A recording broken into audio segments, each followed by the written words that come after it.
just started the recording, and then I will just be a minute or so while I'm looking for something to talk about. Three, All right. 2, 1. Attack. All right, we're just chilling.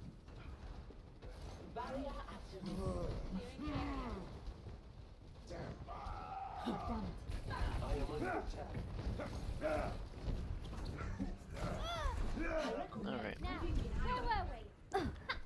So it's already spotted two things, but I'll let it roll a little bit longer, see if we can spot some other good examples for them. Very nice. Get stuffed.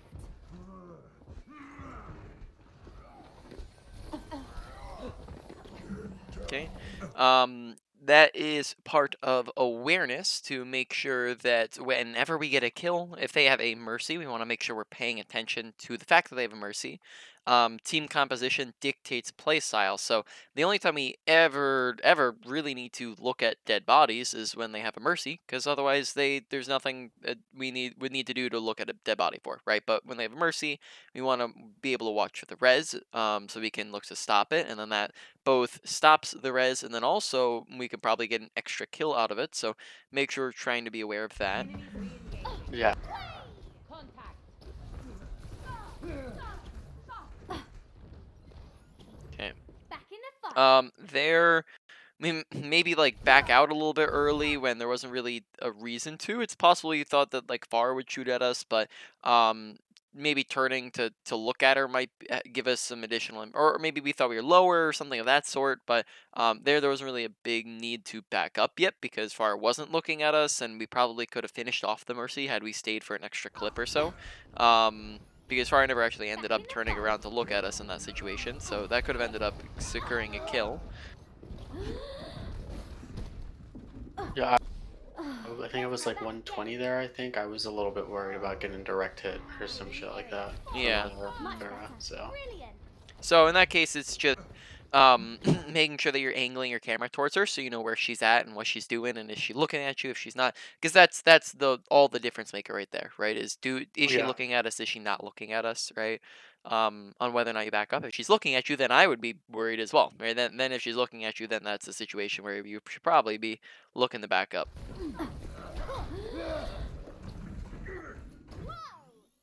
All right, so we're looking to stall out. We think maybe your team can get back in time. Yeah, I just tried to touch there, but it was, yeah. Mm-hmm. Bombs you need a time out. Ever get that feeling of deja vu? Okay.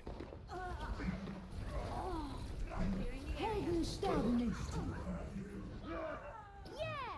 So why don't we review it? We seem to be a little bit mixed on this topic for the current moment, which isn't a bad thing. It just means that you're struggling with it sometimes, not other times, not really. So why don't we talk about target priority? So target priority is just basically who should you be looking to shoot at, and like I said, about half of the fights so far we've been good on it, and half the fights not so great. So when it comes to who should you shoot at, generally, the answer is the easiest targets to kill, because the easiest targets to kill will be the things that die the easiest, and you'll be able to secure them. The hardest targets to kill, you'll shoot at for 15 seconds, and then nothing will happen, right? Generally speaking, the tanks are the hardest things to kill. They have 2 to 3 times the health of other characters. They have tanking abilities, they have shields, they have armor, etc. They're very difficult to kill. So, for example, pulsing a Roadhog might not be that fantastic of an idea, because then he's just going to tank all of it, and then ultimate is kind of wasted. Now, alternatively, that's not to say that we never shoot at tanks. We shoot at them when they're low, when they're out of position, when they're the only thing to shoot at. Then we can shoot at tanks all day, but we don't want to shoot at them when we have the equal opportunity, right? When we just can shoot at anybody on our screen. When there's a Mercy right next to a Roadhog, we don't want to be pulsing the Roadhog. And then additionally, we want to actively seek out the other characters because they're the easier characters to kill. And then beyond that, there's also, even among the DPS and supports, there's easier and harder characters to kill, right? So like in their team, or I guess let's look at like yeah, so their team composition, for example. Actually, you know what? I'll go with our team comp. Sorry, I'm flip flopping there. Like if you were to look at our team composition, right? Generally speaking, a Pharah is going to be harder to kill than a Mercy if Mercy's going to be pocketing Pharah, right? And Zen's going to be pocketing Pharah.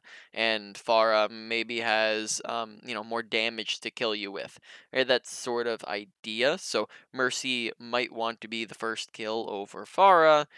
In that scenario. So that's a couple things to be thinking about. Something I'd recommend is come into every single game, every single round of every game, and come up with a quick list in your head of like who's the easiest to kill to who's the hardest to kill. So, for example, like the first fight we came in, and the first target we shot at was Farah. When Mercy is pocketing Farah, right? So coming out shooting Mercy might be much better of an idea as just an example. And when making this list, you can also do tiers. So I'll just break down their team comp real quick, right? Or sorry, let me do our team comp, and then you can do their team comp. So I would go through our team comp and I say, okay, Zen 100% is the easiest character to kill. He's one of the easiest characters in the game to kill. All right, then I would go with Mercy. And then beyond that, I'd say Trace or Pharah. They're kind of going to be around similar. I might put them in the same tier. They're kind of who can we get our hands on in the situation. If you held a gun to my head, I'd say Tracer's harder to kill, but they're decently even. And then Orisa and Roadhog are decently even, right? They're kind of in the same tier, so it'd just be Zen, Mercy, DPS, tanks, right? It would kind of be your ordering and priority of who should you be looking at. What would you say their team, their team's priority should be? I would try to go for the Mercy first, Hmm. most likely, and it's kind of weird. The Ana probably could peel for her with the nade and stuff like that. It's probably not like the funnest comp to play Tracer into, I don't think, but I Mm, would probably go for the Mercy first. I think that's what I was trying to do at the very very beginning when I was sitting on that staircase. I was trying to mm, find a sort of lane that was to the side or behind him, and then just kind of listen to who was there and go on the first person that I thought I could kill. I thought I could kill mm, the Pharah, I thought, but I missed. And then I saw the Doomfist flying in, and I didn't think he had any cooldowns, but I got punched. So, um, mm, but yeah, I think I would go for the Mercy first, and then probably Ana next if she's by herself, because mm, Ana is not too hard to kill if you can double blink properly. I feel mm. like. Um, Yeah, and then probably Doom depending on like the room that I'm in. If I'm playing in like a close room, I don't really want to fight a Doomfist because he can just tap his right Mm. click and then I'm stunned. Yeah, maybe you can say like Doom Far are kind of on the same tier-ish. Yeah, Kind of around the it really same. depends. Hmm. And then I think I shoot at the tanks sometimes in this game to try to just build ult charge just to try to get a pick off of the pulse. Sure, let's talk about that for a minute, right? That is perfectly reasonable in certain situations and not others. So, for example, one situation where that would be fine is if you are very, very close to your ultimate. Because if you are very, very close to your ultimate, then you want to get your ultimate really fast as possible. So if you're like 80 plus ish, right, around that range, and you're trying to get your ultimate up for the fight, then go for it. But if you're coming into a fight and you're just kind of going in, or another example, if you're pulsing right in with the wrong target priority, right, like we pulse the hog, then Yeah. that's different because you either are nowhere near your ultimate. So why are you trying to, why are you farming for your ult if you're 15% ish, right? That idea. Um, Versus being at 80%. The other time you can do that is if you're just kind of poking, right? Like you're kind of just in between the fight and there's not a whole lot going on. Though I would avoid this if you're like sneaking around and being on a flank or off angle or something of that sort. But yes, it's not to say you can never farm tanks, but there's the time and the place to farm tanks, and then there's when you're in the middle of the fight. A lot of cases, if you're in the middle of the fight, maybe not the time and place to be trying to farm tanks. Yeah. All right, so let's keep going.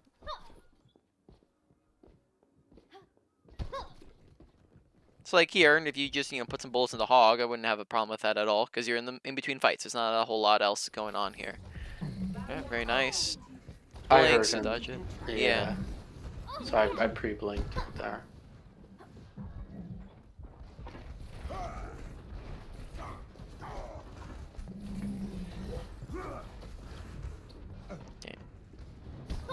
now the fight's becoming a little bit more developed. We may want to start seeking out other characters. Now here we have an opportunity on Reinhardt because he's out of position. He has a Discord on himself, right? He's all by himself, not even looking at you. So that's definitely an opportunity to finish him off. Time. Oh.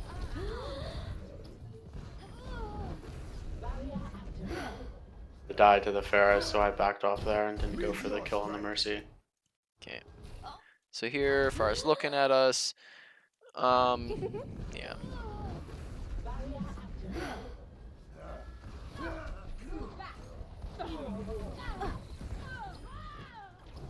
Clearing the area.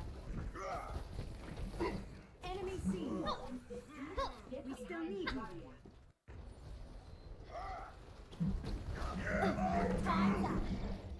Now, Okay.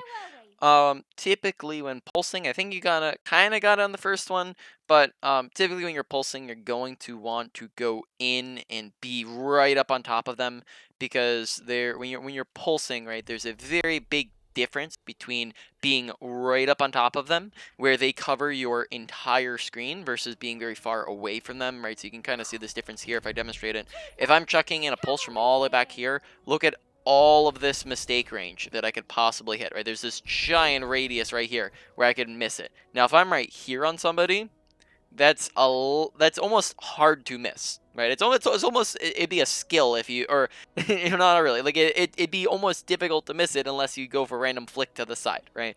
So whenever you're pulsing, you probably want to be right up on top of them, and this is easily done through a blink pulse, right? So we can blink up and get within this range instantly if we're understanding that blink range properly. So what we did there was we kind of like did a double blink in, right? And then we pulsed from this range back over here when maybe we could do one more blink and be within range. And then now that pulse lands very smoothly.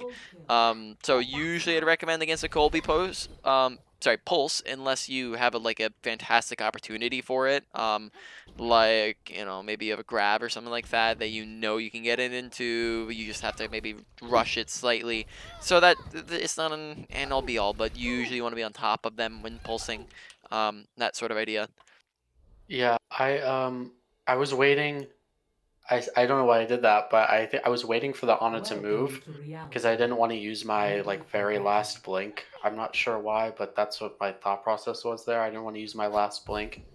So I was waiting for her to move, and when she started moving, I didn't think she saw me, so I would have just predicted where she was gonna move and just threw the pulse where she was gonna go. Yeah, I don't think But wasting the last blink is that much of an issue there, right? You'll get it back soon enough. It's better to waste it's better to waste one extra blink than to miss your pulse bomb. yeah, Now, where were we?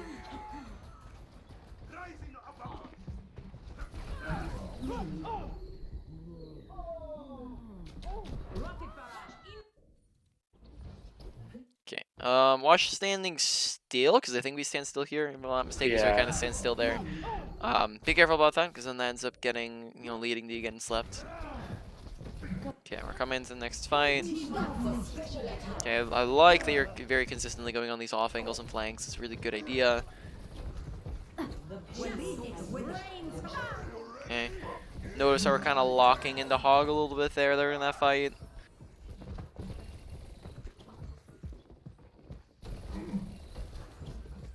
And now that it's in between fights, not a big deal because we're just farming him up. But during that last engagement, that's not something we want to be doing during the whole fight. Is just farming him.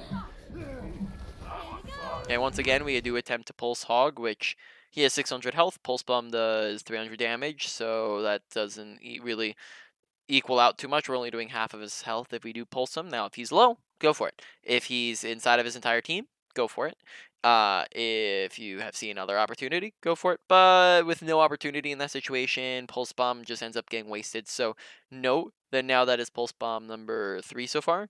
that hasn't really done anything. I do like the consistency and the pacing that you're using them. You're not holding on to them. That's good. But we just haven't we've done nothing with them, right? We're over 3 at the moment. So make sure that we are looking to A, pick out a better target for pulse bombs usually. And then B, make sure we're looking to, land that second one that we ended up missing. So putting some more effort into pulse bombs gets us like 3 extra kills here, which would be very handy. Okay, still kind of on the hog farming a little bit. I mean, it's not. It's sorry. Never mind. You're in between a fight. I didn't realize half their team. I don't know where their team went. Yeah, I didn't want to jump down because I do know that there was like one or two coming from spawn, and they all have stuns. So I Yeah, tried not to put I myself in a bad scenario. I thought that they were all below you in that situation.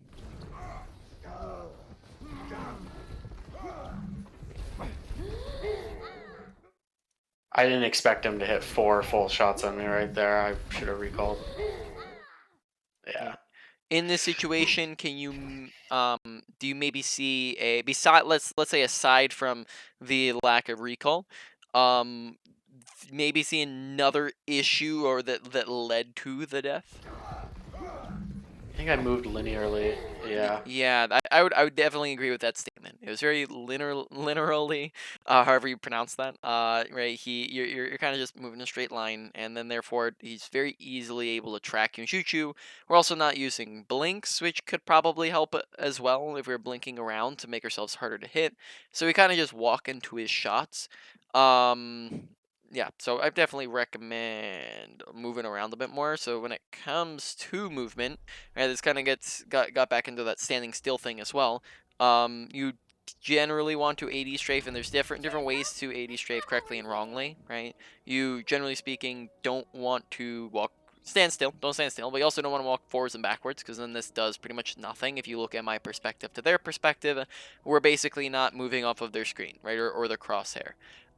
If we go side to side really fast, then we once again don't move anywhere. We just stay on their screen the whole time. And then if we go super slowly, then and very linear, I can't say the word right now, linearly, okay, whatever. When you're moving like that, then you become very easily predictable. You can get shot very easily. So you want to find a nice balance between the two. And you also don't want to be, you don't want to do this over and over and over again and be very repetitive and easy to predict. You want to mix it up, be random, right? Go back forth, right? Mix it up. Add in a crouch once in a while. Once again, don't spam crouch because it virtually does nothing from their perspective. You end up staying in the same spot. So it's side, side, side, medium pacing, randomness, and it's crouching once in a while. And that's going to make it so that your movement is more random. It makes it so it's harder to hit you, and then additionally makes it so that you're not standing still, making it incredibly easy for them to hit you. Um, I've had I'd say I think one of my biggest things is dying to people that I feel like I shouldn't have, and I feel like it's because I have like bad movement, like that Mm, scenario right there, and I'm still like not that I don't know how to say it, but I'm not really sure how to like move in this game because I feel like mm, from what I'm doing is pretty much from muscle memory from what I yeah, do in Destiny, and I feel like my movement is not bad in that game at all, yeah. and so I don't. Maybe it's because I'm playing against people who couldn't hit their shots in that game, Mm, but like I don't know what I like. I don't know how to explain it. Like I feel like if I spam 80 strafe like really really hard, I look at the replay and it's like I'm just traveling in one direction, and but I feel like I was like playing cover and 80 strafing like pretty well. sure. So let's break that down a little bit. So one extra thing to throw in there, watch spam jumping as well. Spam jumping is just another thing, bad habit. Not incredibly, it's not the top of the list, but it is another bad habit that can just lead you to getting headshot very easily. As when you go up, you have to come down. It's very easily trackable. Now, when it comes to movement, recommendations on how you can look to apply it and get better at it. Firstly, I'd recommend. I'd probably say that a better environment to learn your movement would be in a triad free for all. That'd be a pretty good environment to try to practice it and get better with it. Um, I'm not sure. Do you currently have a warm up routine when you're about to like head off and do comp? Um, right now I just play like 2 or 3 games of quick play. I used Yep. to play Kovacs before I Mm, got on, yeah. um, but I'm not really Yes. interested in that right now. Sounds good. So let's break that down a little bit. So firstly, I recommend against quick play. So the purpose of a warm up is to essentially get your blood pumping to get your muscle memory back in sync because basically in between every single day you're getting rusty, right? Your muscle memory is starting to fade a little bit and you're getting your muscle memory back in sync. So you want to play something that's going to get your blood pumping very very fast paced. Quick play isn't really that. It's not as intense. And it additionally is gonna have a lot of people that aren't trying super hard. A better environment for it that I would put is my recommended environment for warming up as well as practicing at mechanics, and movement is kind of a category underneath mechanics because it's your kind of movement mechanics.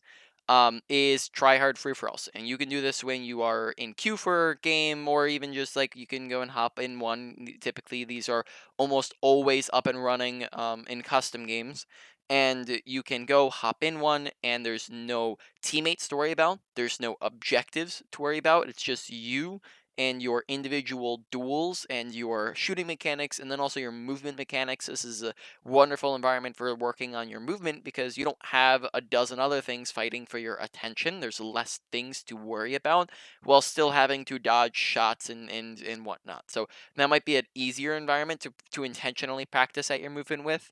Now, let's discuss in general application. So, when it comes to applying the things you're trying to work on, right, where you're trying to apply movement and you think you are and it's not really working, right, you look to work on things, pretty much everything that kind of works in the same way, right? And that is that while you are playing, you're going to make sure that you're actively working on the thing and focusing on the things that you're trying to improve upon. So, what that means is that you're not going to autopilot, you're not going to just play to play, and contrary to popular belief, you're not going to purely play to win. Instead, you're going to play to improve. Now, what that actually looks like within the step by step gameplay, it means that your head is going to look like this, where you're thinking movement, movement, movement, movement, 80, 80, 80, 80, 80, 80, right? Where you're constantly thinking through how am I moving, what does it look like, right? And giving it a lot of attention and effort. And when you put a lot of attention and effort into it, you're not gonna stand still as often if you're thinking about moving as around, right? And then if you keep that up, if you start to do that, your movement's gonna be better. If you keep that up, it forms as a positive habit. Once it forms as a positive habit, then you can move on from there and start to work on something else.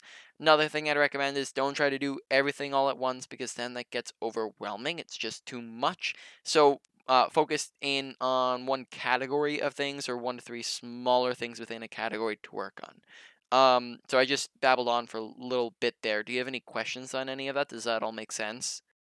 Um, no, everything makes sense. I get it. I've never thought about try hard free for all. I guess I gotta try that out. And I do like the sort of wording of improvement mindset, playing to improve.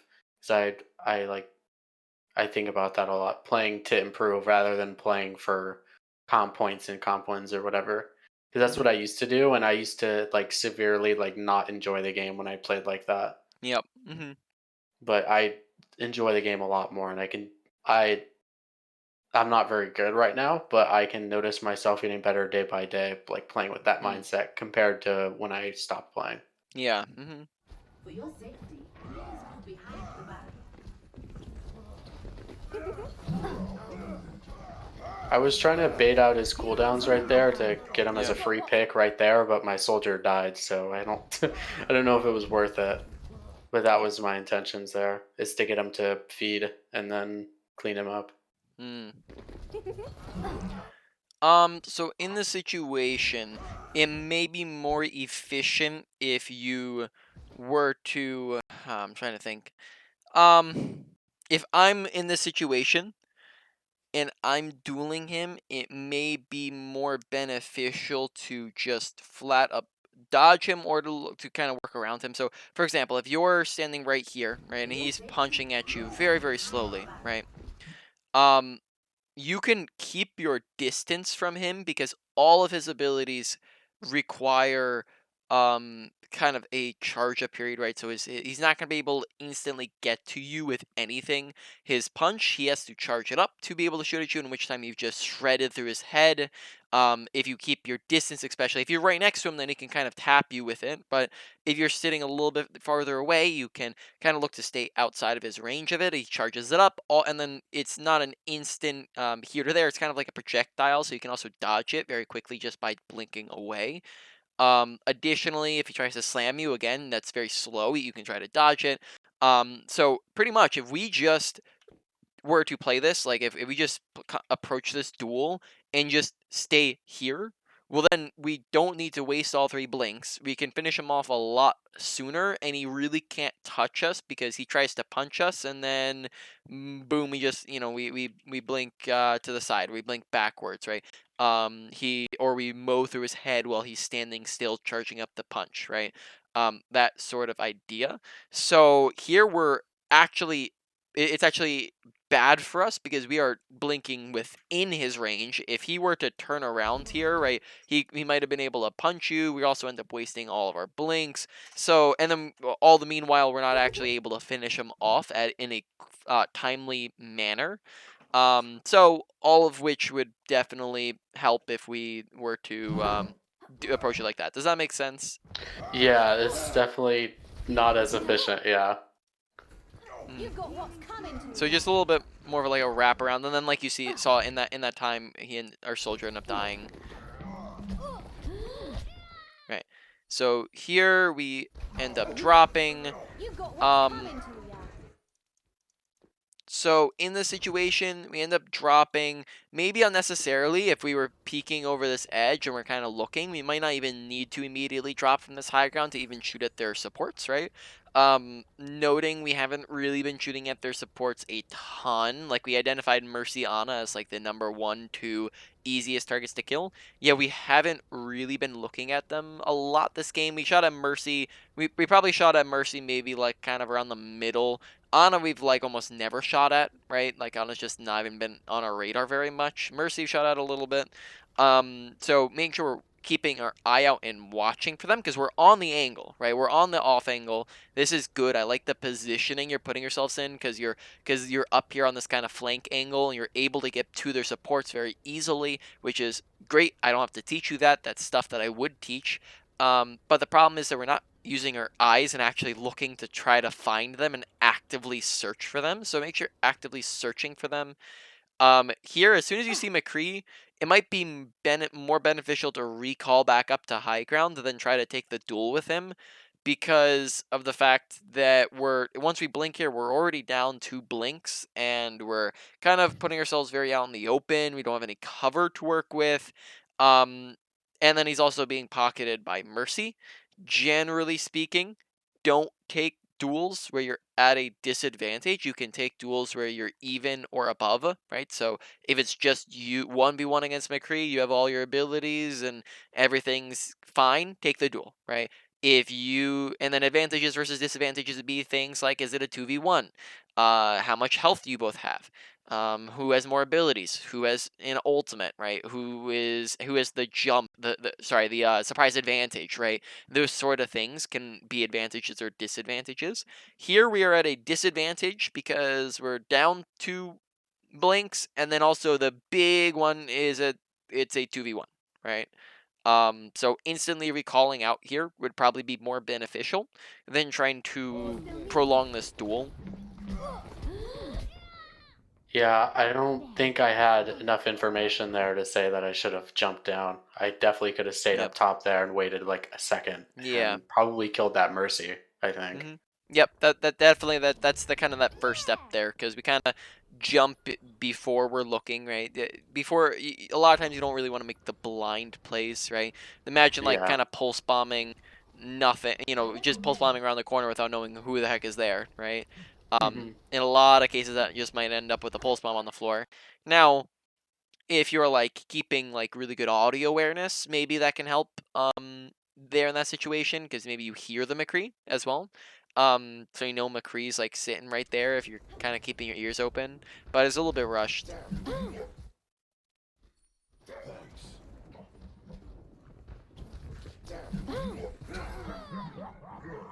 right?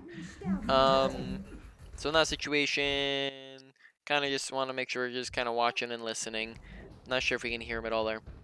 I did not hear Yeah, him. I feel like I have yeah, not terrible ears. I don't know. Maybe just don't peek that. yeah.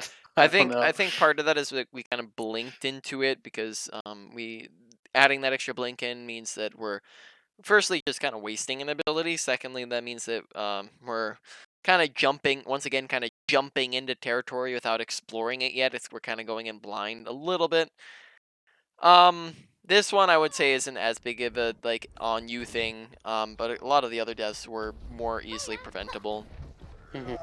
Um, Team for okay, special a little bit attack. of a Kobe pulse. Additionally, that's a very rushed ability. Are we? Time. Yeah. Okay. I saw the McCree standing there. I thought I could. I feel like I just barely missed him, but I thought I could hit him. But yeah, I think I had an extra blink there.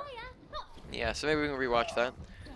Team Yeah. So we're just a little far away there, unfortunately. So we end up just missing him just barely.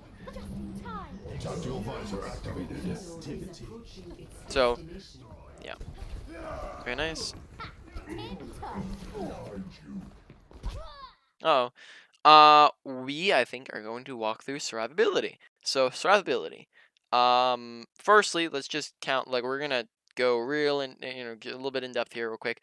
Typically, people understand. Yeah, deaths. I get it. Deaths are bad. I don't want to die, but they don't typically understand the full ramifications of what dying actually means for them. So we were just go through real quick. We're gonna count through the deaths that we've had, and then we're going to go and quantify that a little bit. So let's see, we have um, death number one happens around here. That's actually we went a long while without dying there in that situation. Did I here? No. Okay, I guess. I do try like really, really, really hard Yeah. not to die. I think that's some Mhm. of the reasons like why I don't go on certain targets, because I try too hard not to die. Yeah, which we'll discuss different parts of that. So we actually do stay alive for a really long time to begin there, right? So that's I think death number one, unless I miss something somewhere. But so we only die once there in like three whole minutes, right? Then we come and then we die a lot on this third point, right? So that's death number one, two, and then this is death number three, and then this is death number four, and then this is we come out here and this is death number five, right? All within this like really short time frame. Okay, let's just skip through again, right? And then that's death number 6. Is that what this is right here? Maybe 10 seconds I was real think I quick. die to this doom right here. I think I probably get punched into the wall. Okay, so that's death number Yeah. 6. That's 60 seconds um remaining. okay. And then that's death. No, it keeps showing the res icon, so I think you're reviving and you're not. Okay. Okay. No, that's end of round.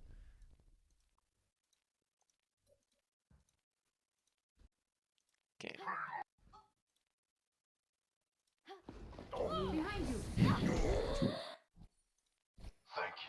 It keeps like the screen keeps blinking away, so I think that you're dying. Okay, so that's number 7. So actually, if I were to correct myself here, your death rate throughout this game does not actually seem to be too terrible. That's number 8.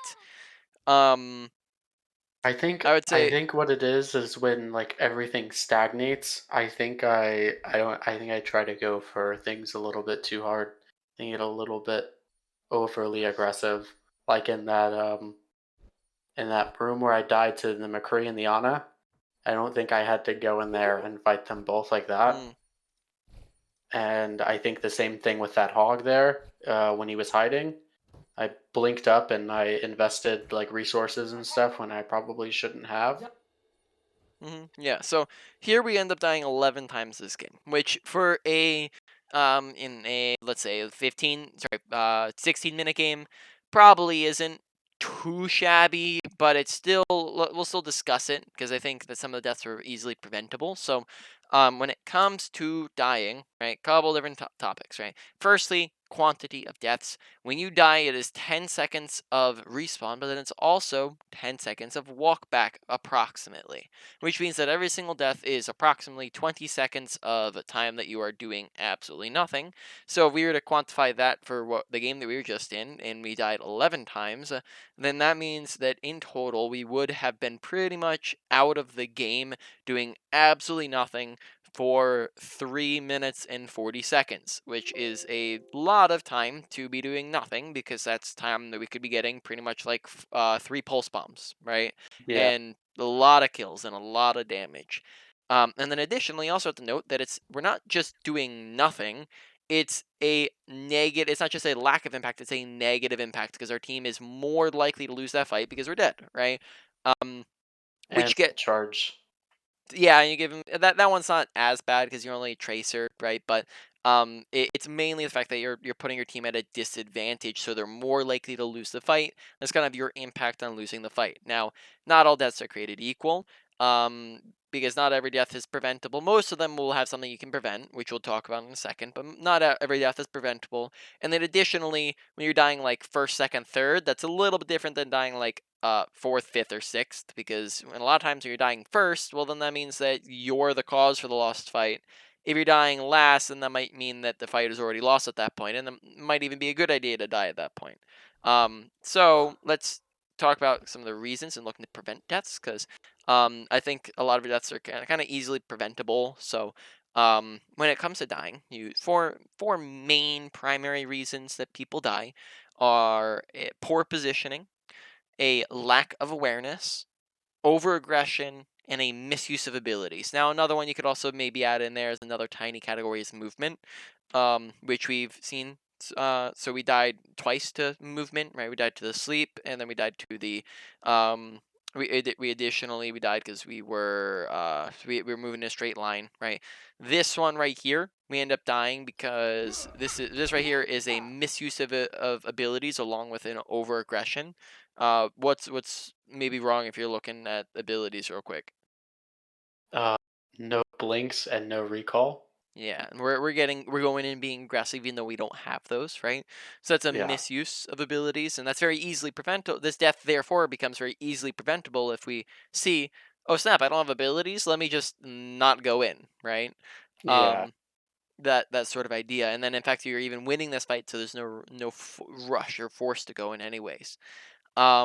So a lot of these deaths seem to be easily preventable. I'd say a mixture. I'd say positioning is less so one of them. I'd say mainly it's over aggression.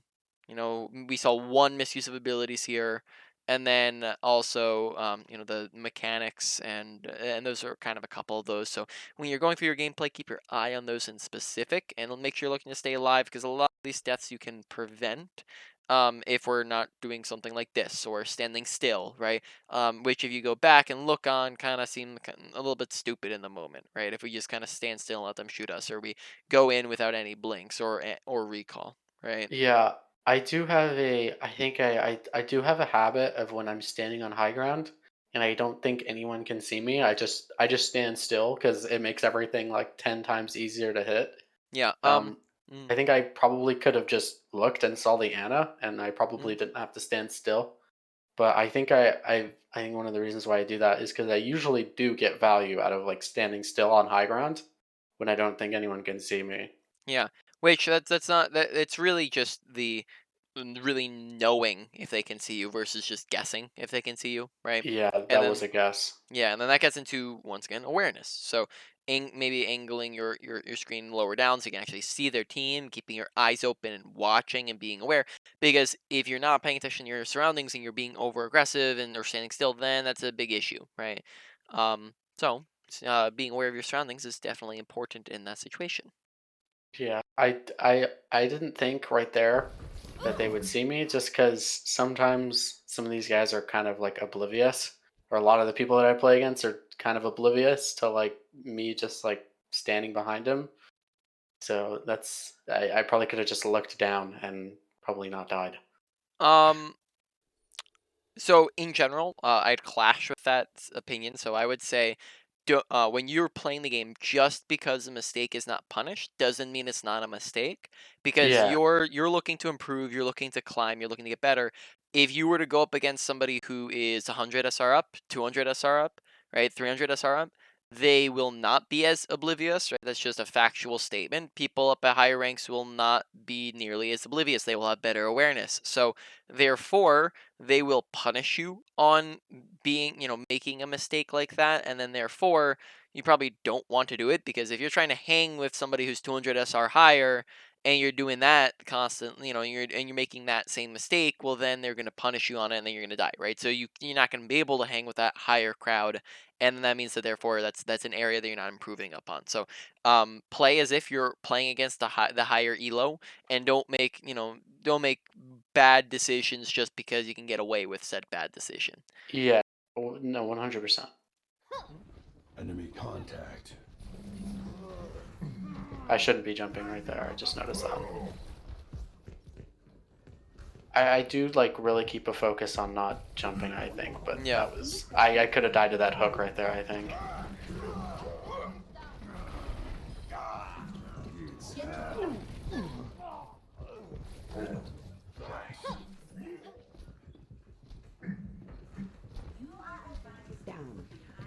McCree gonna flash this. No, Doomfist. Yeah. So, once again, this is us not being aware of our surroundings. Now, what can we do in this instance? Well, I don't think he's kind of crouching up right next to us. But we don't really go and clear this room. We're not really checking it in both these instances. This is very much a danger to us, so we want to check it, make sure that there's nobody over here. So maybe we can do a quick, like, just walk over, see, be ready on the blink, and then we can blink backwards if there's somebody over here. And then that way we can see if there's a hog or a doomfist here, because we actually gotten picked off from this angle twice. So make sure you're looking to firstly not repeat the same mistake, and then also make sure you're just checking, being aware, because this isn't an audio awareness thing because he's crouching, but it's a visual awareness of just go and actively check, right?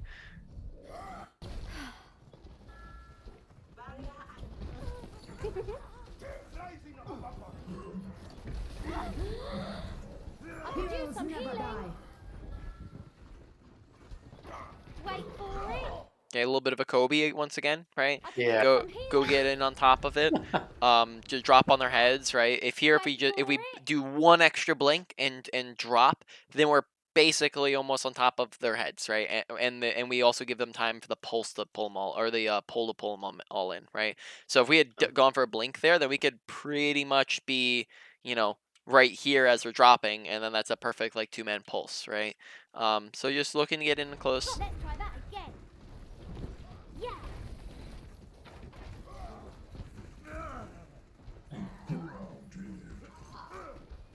Oh, 30 seconds remaining.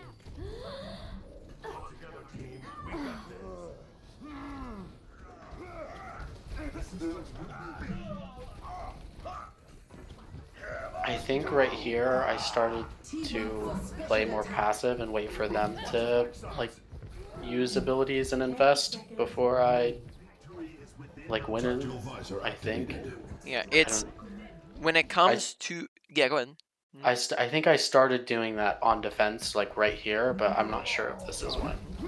Sure. Round So one. when it comes to Complete. playing as Tracer, you have a playstyle that is called like that you refer to as an opportunistic playstyle, which means that you as Tracer, right, you do not have a ton of insane burst potential. Like Widowmaker can one tap people, Doomfist can one tap people, McCree can go pew pew and you're dead, right? Tracer doesn't really have that unless you land a perfect one clip, and then even then, right?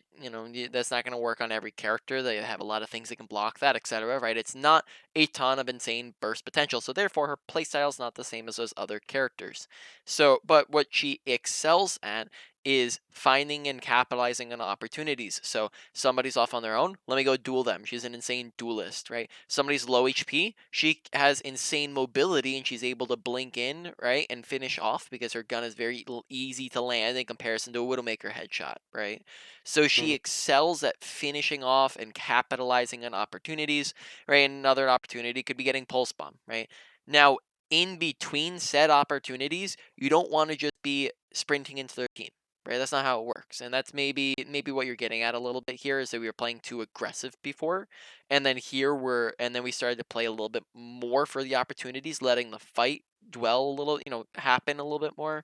But generally speaking, you want to, when you're waiting for opportunities to happen, you want to do a lot more poking, right? So generally your playstyle would look like this, where rather than immediately going in and just going bam, bam, bam, bam, shoot, shoot, pow, pow, pow, pow, right? And rather than doing that, we want to do something more like this, where we're sitting a little bit more off to the side. We're poking, so by doing this, we're getting people low.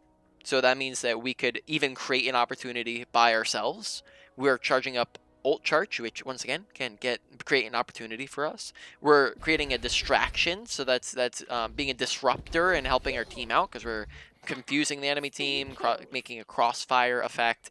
And so we're just getting a lot of value just existing there. Now, you don't want to stay existing, you want to do things, but in between opportunities, that's kind of what you do. You sit off to the side, you're just kind of poking, you're being a nuisance, but you're not hard engaging.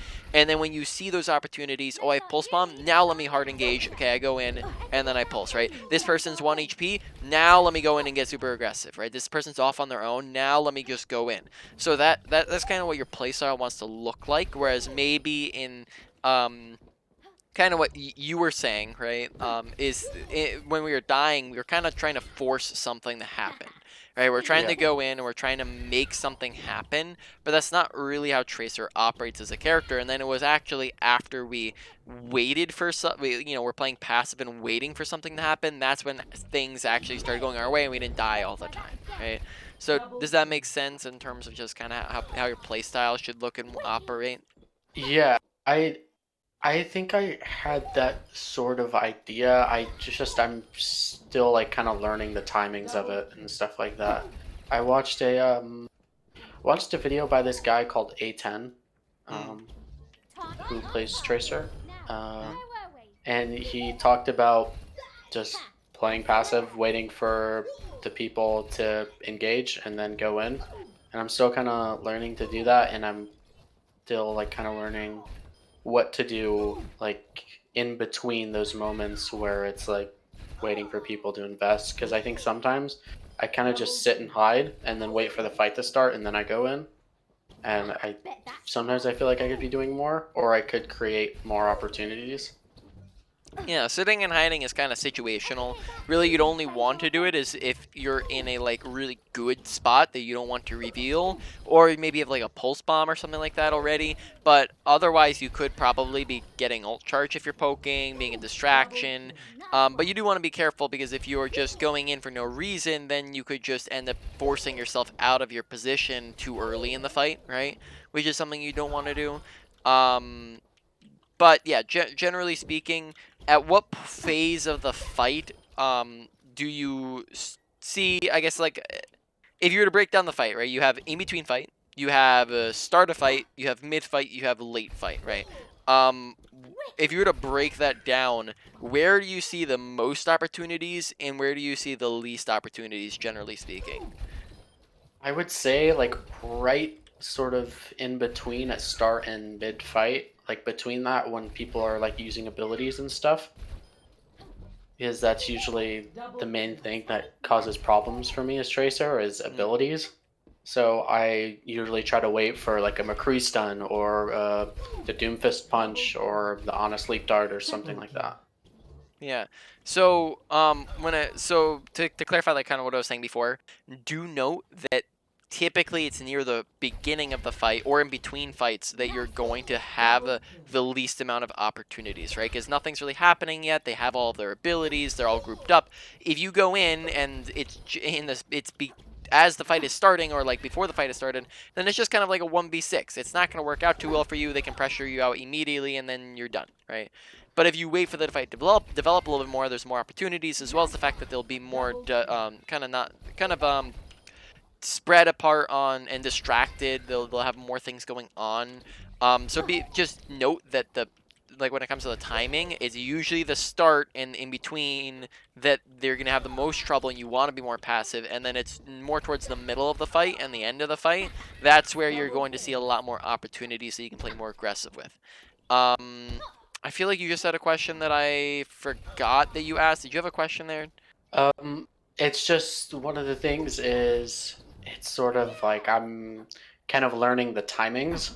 Is Time. that sometimes they're not as apparent, and I think sometimes I go in too early, or sometimes I waste time in a fight, and then I let too many teammates die, and then that's kind of it before I do anything. Yeah, so that'll be getting used to it, like just knowing how to recognize opportunities as well as just yeah, it's really knowing when to recognize opportunities and playing passive in that meantime, right? Is probably the main thing, but time and practice and effort into that will it'll definitely help you progress it because, you know, thinking of it this way, you're only a week into playing the game, right? So there's a lot to work on in that Get sense. stuffed. So why don't we start to wrap up a little bit here? We're gonna do a quick review, go over the main points, and then wrap up from there. Start with abilities. Recall, not too bad. Yeah, I don't think we ended up talking a ton on abilities. Maybe we could have, but I don't think that we spend a lot of time on it. Make sure that we're not going in when we don't have abilities, and then make sure we're going for like pulse bombs or blinking in and whatnot. Yeah, so I don't think we just discussed it a ton, though. It might have Sorry, something. one second. Hmm?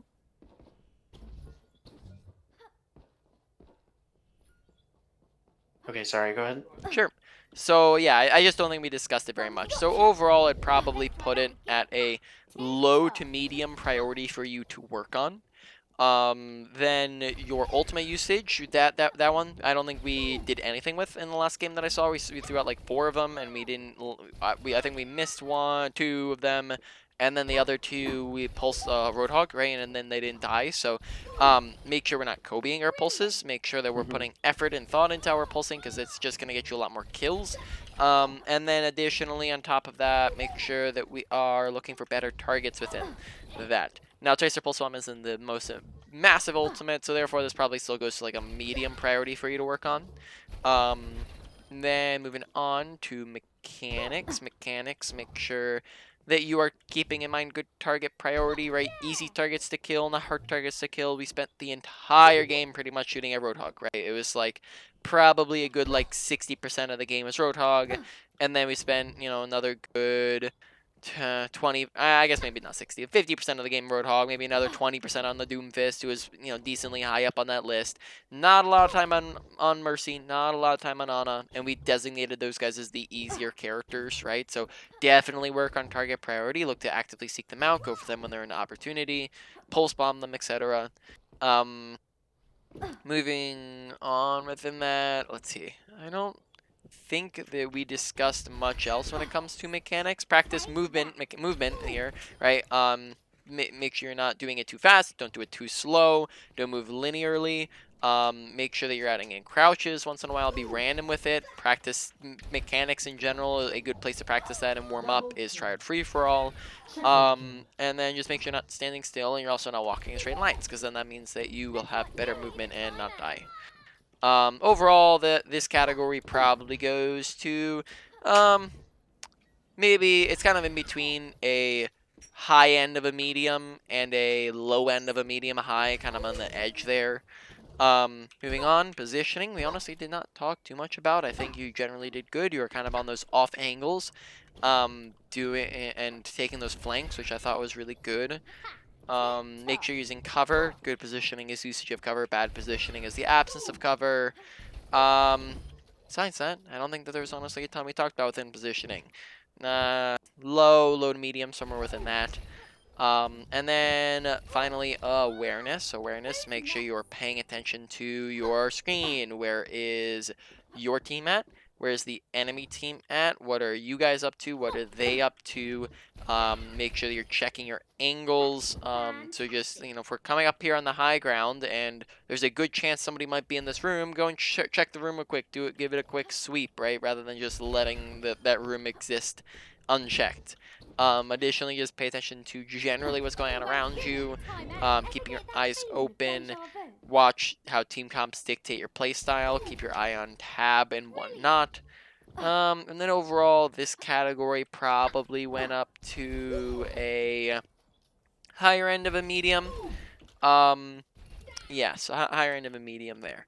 So to put that all into order, number one, and then sorry, and then opportunity, or sorry, play style. That one we also talked about at the end there, and that was pretty big. That one went into mechanics as well. So maybe yeah, we'll just say that one's like a low to medium, right? So play style as well goes in there.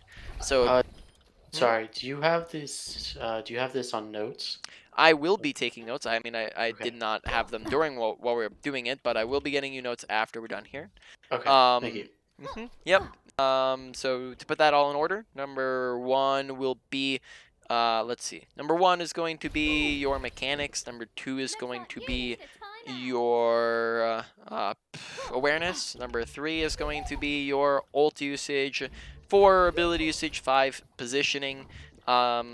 And then yeah, that's about it. Do you have any questions? Um, Right I on target. think I had one Well, where it's. Triple kill. No, never mind. I don't think I have any questions actually. Sorry. Okay, all good. So let me go and check. So then I just